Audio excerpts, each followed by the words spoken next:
तो स्टार्ट करने जा रहे हैं क्लास 10 साइंस चैप्टर नंबर 10 को। इससे पहले हमने साइंस के अलग अलग वीडियोस को अपलोड किया, प्लस हमने मैथ्स, कंप्यूटर साइंस, अलग अलग सब्जेक्ट, अलग अलग टॉपिक पे हमने डिस्कस किया। क्लास 10 साइंस चैप्टर 10 को मैं ज़्यादा इंपॉर्टेंट आपको क्यों बता रहा हूँ कि इस वीडियो को ध्यान से देखना। आप नीचे डिस्क्रिप्शन में प्लेलिस्ट में का लिंक मिल जाएगा, इसमें चैप्टर 10 प्लस आपका क्लास 10 साइंस का हर एक वीडियो आपको वहाँ पे मिलेगा।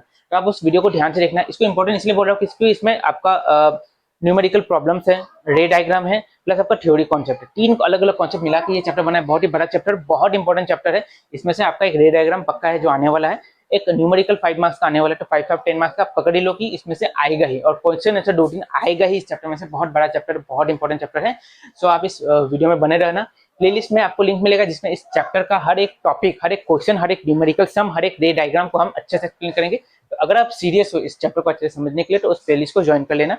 और अगर आप क्लास 10 साइंस का या मैथ्स का कोई अगर आपको डाउट है तो आप डिस्क्रिप्शन में एक और प्लेलिस्ट मिलेगा, आप वहाँ पे भी ज्वाइन हो जाना, क्योंकि इसमें साइंस और मैथ्स का कॉन्सेप्ट क्लियर किया जाएगा। क्योंकि आप 10 में हो तो आप चाहते हो कि आपका अच्छे से आपका कॉन्सेप्ट क्लियर हो, क्योंकि कॉन्सेप्ट क्लियर करना बहुत जरूरी है। आजकल बुकिश नॉलेज लेके कोई फायदा नहीं, क्योंकि बुक में जो क्वेश्चन लिखा अगर आप चाहो, अगर आप सोच रहे हो कि हाँ वो क्वेश्चन पढ़ के हम जाएंगे एग्जाम में और उसी को क्वेश्चन को लिख के हमारा क्वेश्चन वहीं से आने वाला बुक से, तो आप भूल कर रहे हो। क्योंकि आजकल कॉन्सेप्ट बेस है, कॉन्सेप्ट के ऊपर क्वेश्चन पूछा जाएगा, तो कॉन्सेप्ट क्लियर करना बहुत जरूरी है। लास्ट 2 ईयर से हम लोग ऑनलाइन क्लास भी करा रहे हैं, क्योंकि बहुत सारे स्टूडेंट्स हैं जो यहाँ पे हमारे एरिया में नहीं है, बाहर से हैं, जिनको क्लास करना है, जिनको कोर्स करना है, जो बाहर से हैं, ठीक है, उनको कोर्स करना है, वो यहाँ आ नहीं सकते, तो हम उनके लिए ऑनलाइन क्लास करते हैं। उनका कॉन्सेप्ट ऐसा क्लियर करवाते हैं कि उनका एग्जाम में कोई भी क्वेश्चन में कोई डाउट नहीं रहता, प्लस उनका रिजल्ट भी बहुत अच्छा होता है। तो अगर आप सीरियस हो ऑनलाइन क्लास करने के लिए तो ये हमारा व्हाट्सएप नंबर है, आप यहाँ पे कांटेक्ट कर सकते हो, हमारा टीम आपको कांटेक्ट करेगा।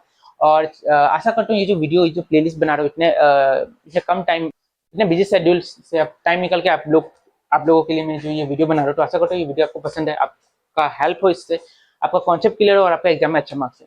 तो अगर वीडियो अच्छा लगे तो आप वीडियो को लाइक करना, चैनल को सब्सक्राइब करना, क्योंकि बहुत मेहनत लगता है ऐसा वीडियो बनाने के लिए, आपके लिए टाइम निकाल के वीडियो बना के। क्योंकि हमारा दोपहर 2 बजे से रात का 9 बजे तक हमारा कोचिंग क्लास चलता रहता है। उसके बाद टाइम निकाल के आप लोग के लिए ये वीडियो बना के एडिट किया जाता है, तो बहुत मेहनत होता है। अगर आपको अच्छा लगे वीडियो तो वीडियो को लाइक करना और चैनल को सब्सक्राइब कर लेना। चलो तो मूव करते हैं अपने नेक्स्ट टॉपिक पे। चैप्टर 10 हम समझ रहे थे, हमने देखा प्लेन मिरर के बारे में पढ़ा, फिर हमने कॉनकेव और कॉन्वेक्स के बारे में हमने पढ़ा, ठीक है। उसके बाद हमने क्या देखा, हमने देखा साइन कन्वर्जन, जैसे इमेज डिस्टेंस, ऑब्जेक्ट डिस्टेंस कब माइनस होगा कब प्लस होगा वो हमने चेक किया था, ठीक है। अब हम देखेंगे रे डायग्राम बनाना, रे डायग्राम कैसे बनाया जाता है, ठीक है। तो रे डायग्राम बनाने से पहले कुछ नियम है, जो नियम जानना बहुत जरूरी है तुम्हें। वो नियम अगर जान जाओगे तो रे डायग्राम बनाना बहुत आसान होगा, और अगर वो नियम तुम्हें नहीं पता तो रे डायग्राम नहीं बना पाओगे। तो इसलिए सबसे पहले वो नियम को देखो ध्यान से। 4 नियम है, 4 नियम हम पहले समझेंगे। वीडियो चल रहा है तो देखो, सबसे पहला नियम, ठीक है। अच्छा, तो बंदिता ये कौन सा मिरर है बताओ, या कॉन्वेक्स, कैसे कॉन्केव, हाँ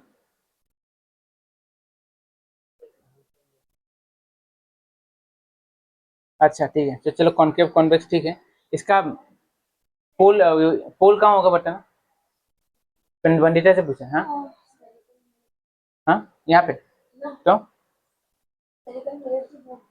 ये आदित्य यहीं पे होगा पोल, तो ये हो गया अपना पोल, मतलब पी, ठीक है। सी कहाँ होगा, सेंटर ऑफ कर्वेचर, हाँ सेंटर ऑफ कर्वेचर कहाँ होगा बंदिता, हाँ किस बीच में, किस जगह होगा वो समझा दो।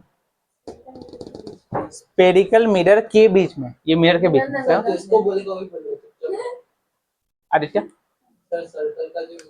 ये जो सर्कल बनेगा इसका जो सेंटर होगा, ठीक है, ये जो सर्कल बनेगा इसका जो सेंटर होगा वही होगा अपना सी, मतलब सेंटर ऑफ कर्वेचर। और इन दोनों सी और पी का जो मिड पॉइंट होगा उसको क्या बोलेगा स्नेहा, उसको किस लेटर से हम रिप्रेजेंट करेंगे, कैपिटल या स्मॉल,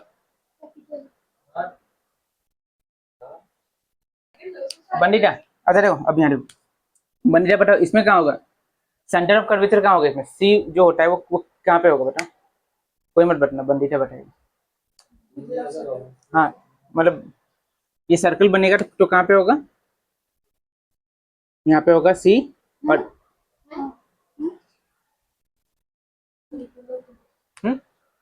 इधर नहीं होगा या इधर होगा? इसमें तो इधर है ना, तो इधर ही होना चाहिए। उस साइड क्यों होगा?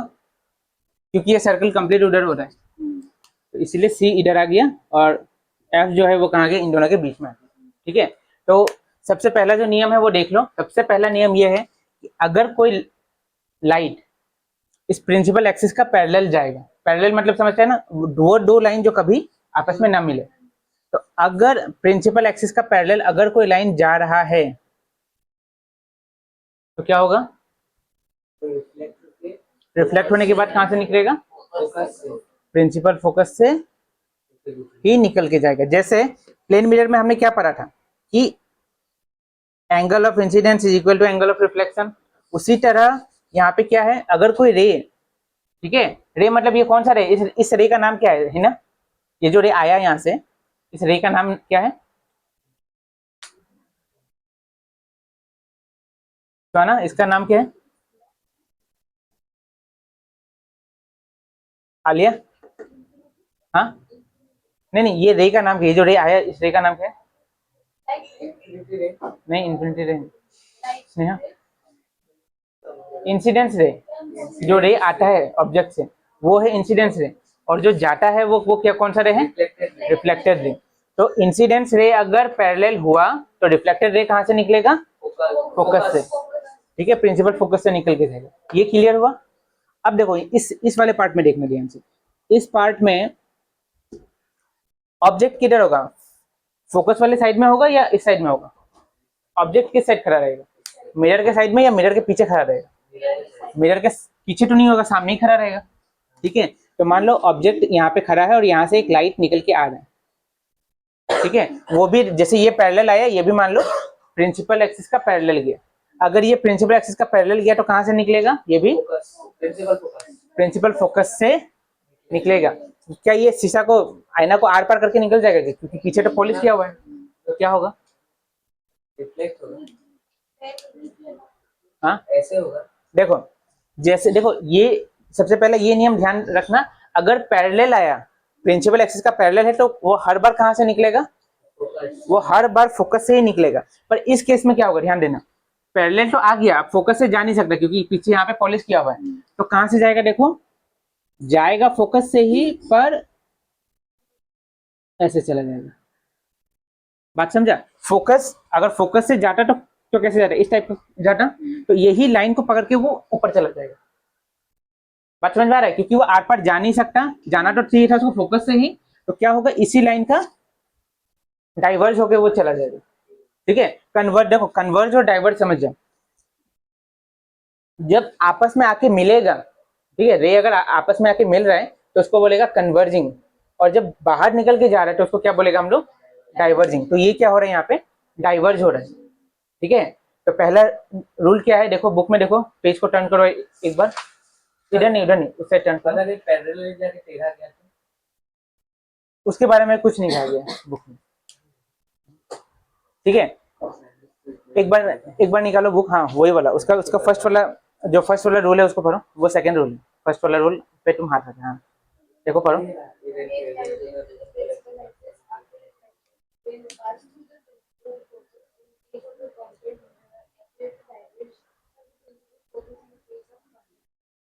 ठीक है, समझ में आया? देखो एक एक लाइन पढ़ो। If a ray is parallel to principal axis then it pass through the principal focus, but in convex mirror it diverge, diverge के बाद क्या लिखे? हाँ, प्रिंसिपल फोकस से डाइवर्ज होके चला जाएगा। हाँ, मतलब जाएगा किस लाइन को पकड़ के? प्रिंसिपल फोकस को ही पकड़ के जाएगा। समझ में आया? ये है पहला नियम। दूसरा नियम देखो, दूसरा नियम भी इससे मिलता जुलता है। किसको पहला नियम में डाउट है कोई? किसी को भी? आदित्य? नहीं, दूसरा नियम देख लो, एकदम सिमिलर है इन दोनों का।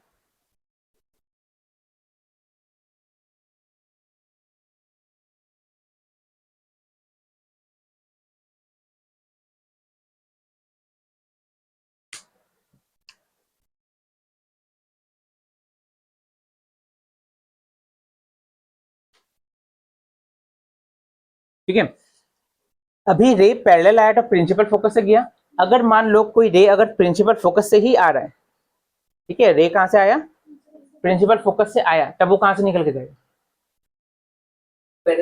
वो पैरेलल होके जाएगा। वेरी गुड, मतलब पैरेलल आने से प्रिंसिपल फोकस, और अगर प्रिंसिपल फोकस से आ रहा है तो कहां से जाएगा, पैरेलल। अच्छा ये पूछा था, हम कुछ और समझे, ये समझा ही ना आदित्य, वंदिता, स्वाना। इस केस में क्या होगा, इस केस में देखो, क्योंकि आर पार नहीं जा सकता तो क्या होगा, हम लोग पकड़ लिया कि कोई रे ऐसा आ रहा है जो आने के बाद प्रिंसिपल फोकस से निकल के चला जाता है। बात समझ में आ रहा है, ये रे आया यहाँ से, ऐसा पकड़ लो, आके अगर आर पार जाता तो कहां से निकल के जाता, प्रिंसिपल फोकस से ही निकल के जाता, ठीक है, पर निकल के तो जा नहीं पाया, तो अब रिफ्लेक्ट होकर कहां से जाएगा, सीधा पैरेलल वो निकल के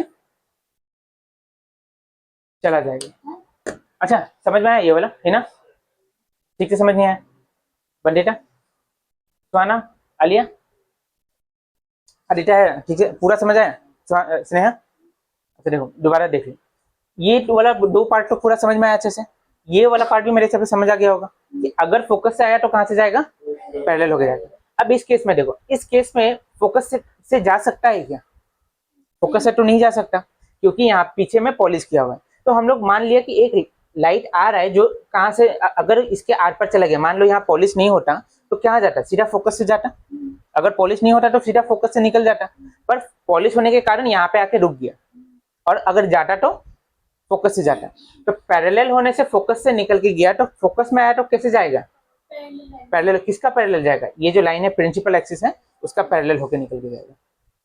समझा, इसमें भी देखो वही तो हो रहा है ना, फोकस से आया, क्योंकि ये नीचे आ गया तो यहाँ से अब पैरेलल होके जाएगा। अब ये आके कहाँ पे लगा, यहाँ पे लगा, अब लाइन किसका, इसमें लाइन बस नीचे है, देखो ये जो लाइन है प्रिंसिपल एक्सिस नीचे है, तो आके मिरर में यहाँ टच हुआ और ये लाइन का पैरेलल होके निकल के चला गया। इस केस में क्या है, क्योंकि ऊपर टच हो रहा है तो ऊपर से आया और क्या हो गया, पैरेलल होके निकल के चला गया। अगर मान लो वही लाइन नीचे से आता है, नीचे से भी तो आ सकता है, ठीक है, मान लो एक लाइन आया ऐसे नीचे से जो कि जाके फोकस में टच होता, तो कैसे निकल के जाता, वापस वो पैरेलल होके ही निकल के जाता। समझ में आया अभी, मतलब देखो मोटा मोटी ये समझ लो, पैरेलल आएगा तो फोकस से, और फोकस से आएगा तो पैरेलल, बस यही कॉन्सेप्ट है, ये दो पॉइंट। बनीता, आलिया, बुझ आदित्य,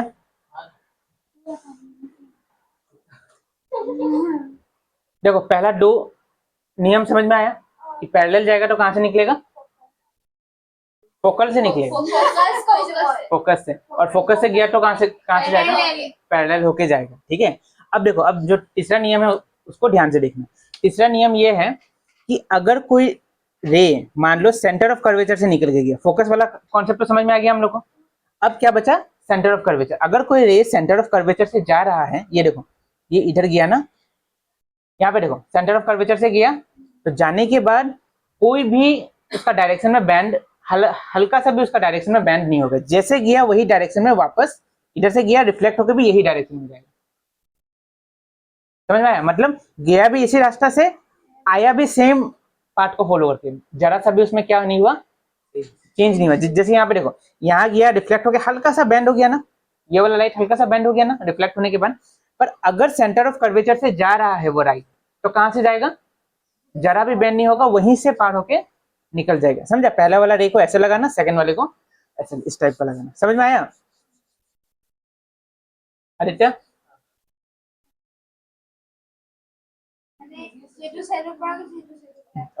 যদি সেন্টার অফ কার্ভেচার পা গৈছে सेम पार्ट फॉलो कर, चेंज ना हो, बुझा।